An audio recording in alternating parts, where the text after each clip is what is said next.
Holy crap, what did you guys do?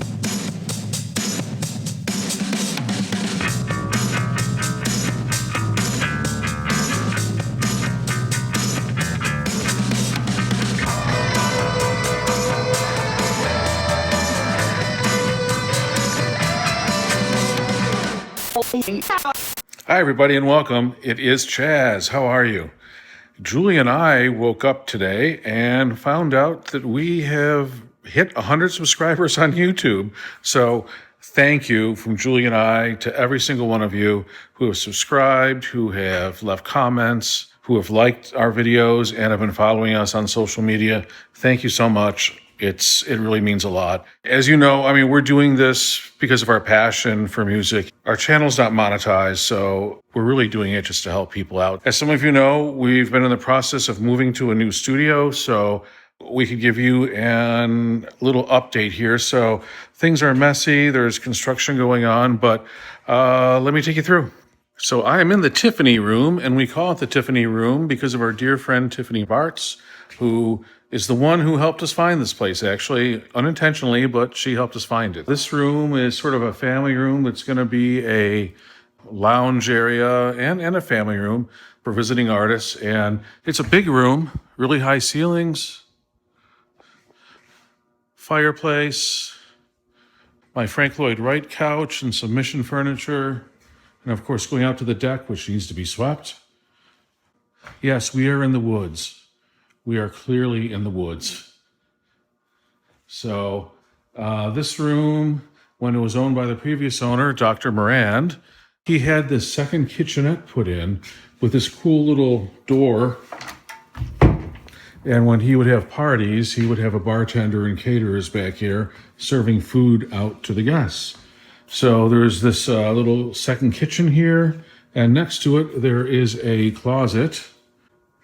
What we're thinking about doing actually is turning this whole area into a kind of bar, but like a gastropub kind of bar.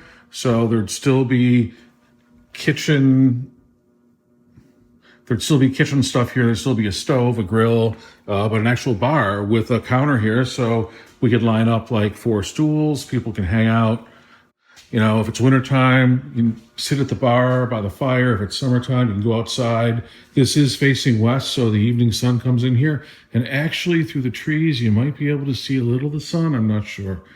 But anyway, this is the Tiffany Room.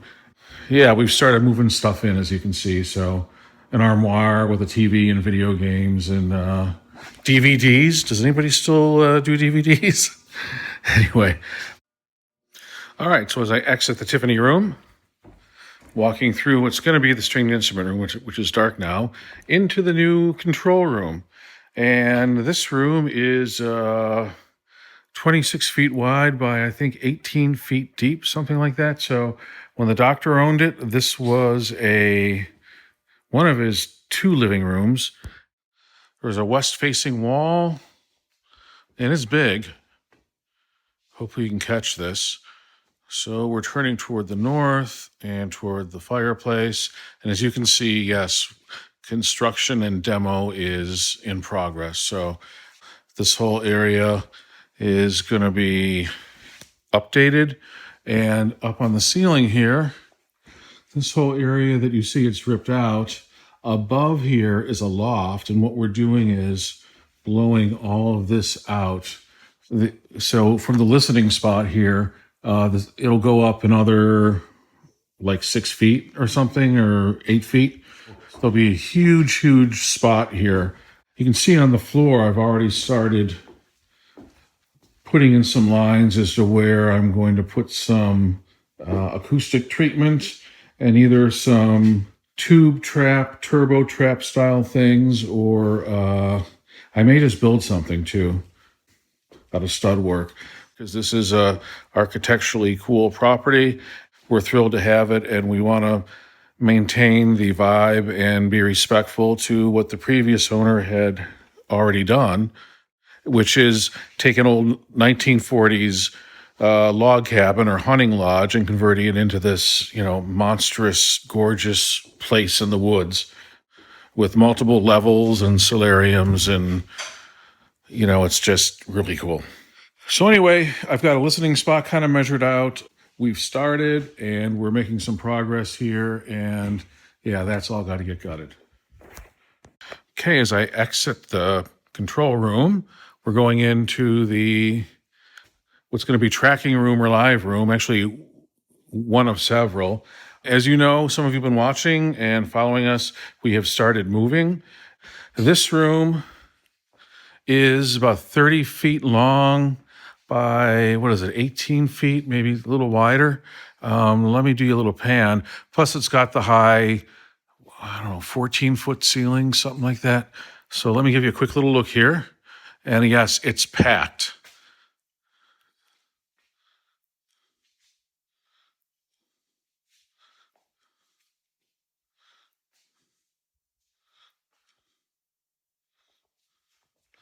Those of you who know me have heard me say it before. Taking apart a studio and moving it is like disassembling a space shuttle and moving it somewhere else.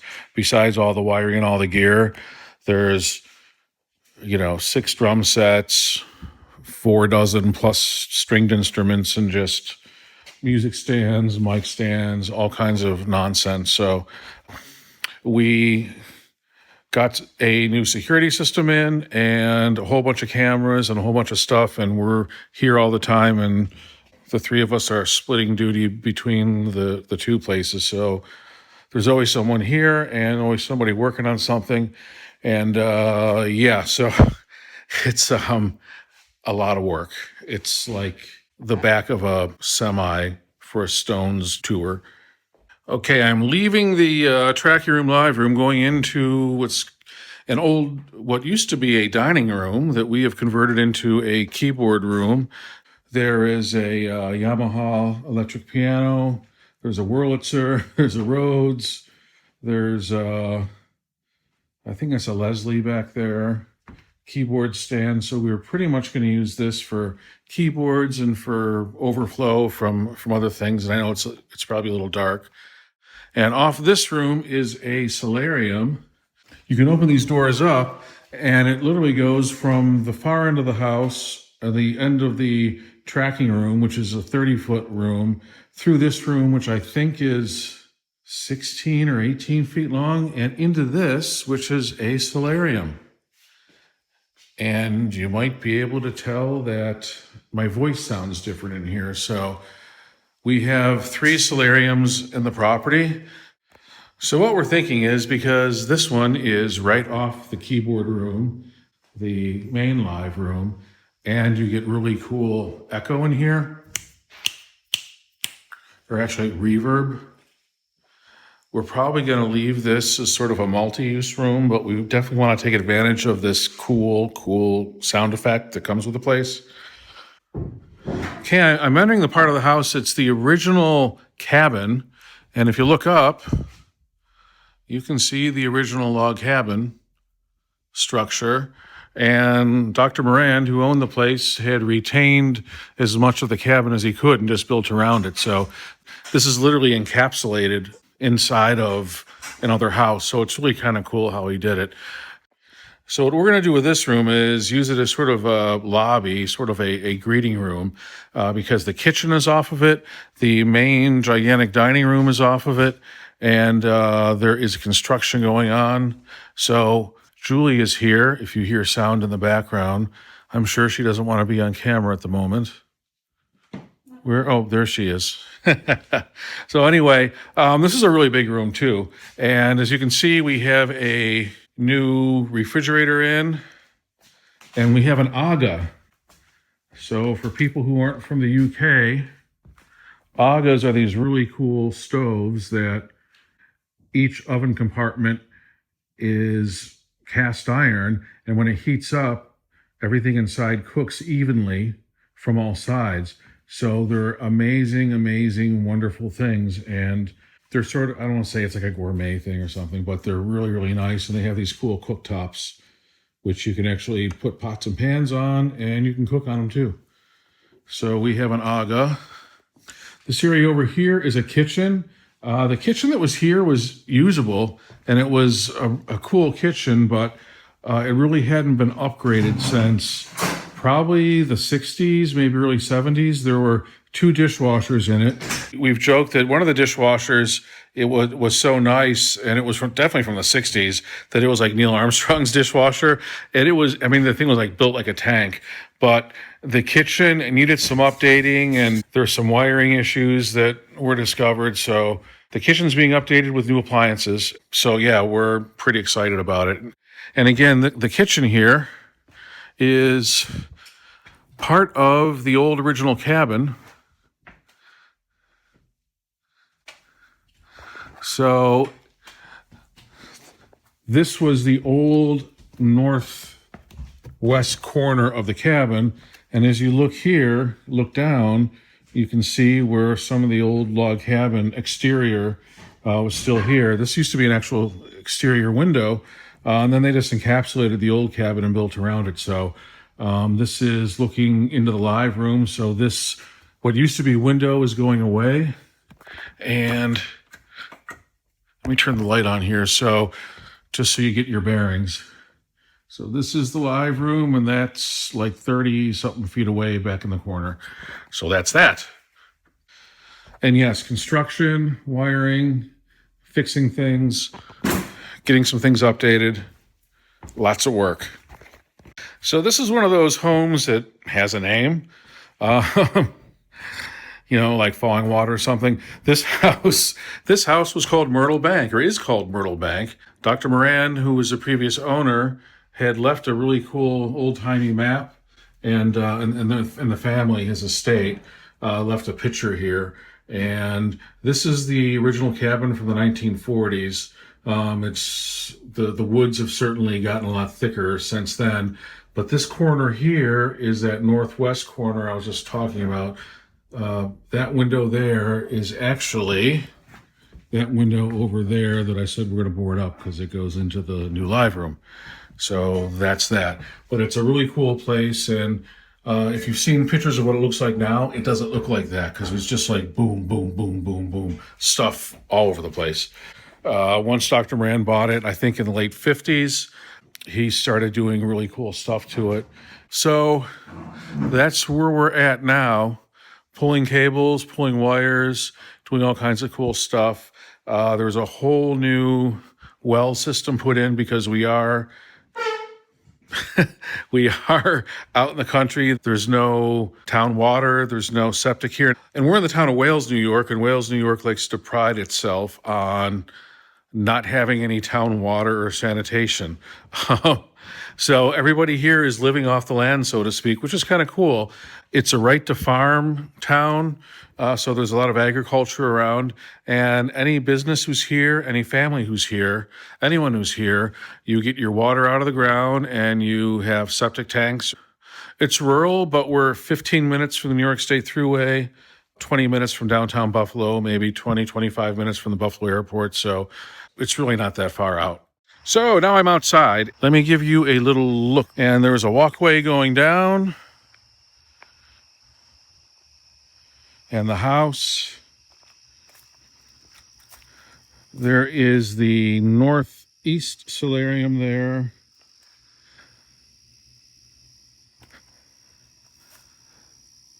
There's another solarium here, which is facing south. That chimney you see in that room there, this end of the house, that's where the Tiffany Room is, with a little kitchen and closet that we want to make into a bar. There's like a mall-style entrance. Dr. Moran had this house full of really cool antiques that he had brought over from Asia. I think mostly Chinese antiques, but this place was a showcase for his love of culture and art, and he had a lot of really great things here. So consequently, there was already a lot of security things in place here, and he had these commercial doors put in. There was already a substantial security system here, which we have enhanced with lots of cameras and lots of other things. All right, and now clearly I'm in the woods. And the light's not real good here, but let me give you a view.